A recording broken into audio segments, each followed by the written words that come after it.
قرآن کریم میں اللہ نے صاف لفظوں میں کہا ہے نا، لڑکی ہے تو آدھا حصہ، لڑکا ہے تو فل حصہ پورا۔ اللہ نے ڈائریکٹ کہا، انڈائریکٹ بھی حضرت جبرائیل کو کہا جاؤ قرآن کی شکل میں نازل کرو۔ محمد رسول اللہ کی حدیث بھی نہیں بلکہ قرآن کریم کی آیت پہلے، حدیث ہو تو چلیے بھائی یہ خبر متواتر ہے کہ نہیں ہے، خبر مشہور ہے کہ نہیں ہے، یہ ضعیف ہے، یہ معلق ہے، یہ مرسل ہے، بہت سارے چرچا اور باتیں ہو سکتی، لیکن قرآن کی آیت لا شک لا ریب، اللہ نے قرآن میں کہا کہ عورت ہے، لڑکی ہے تو آدھا حصہ وراثت کے مال میں، لڑکا ہے تو ایک حصہ۔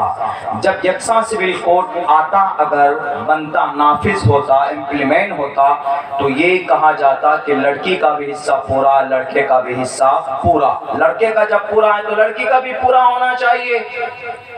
تو قرآن میں تو ہے لڑکی کا آدھا دو، لڑکے کو پورا دو۔ اب بظاہر تو دکھنے میں ایسا لگ رہا ہے نا، ہم لوگ کنفیوز ہیں کہ ارے ہاں یہ تو قرآن تو ظلم کر رہا ہے، بیٹی ہے تو بیٹی پر اتیاچار، ظلم قرآن میں ہے بظاہر، لیکن نہیں۔ حکمت کیا ہے؟ اللہ نے ایسا کیوں کیا؟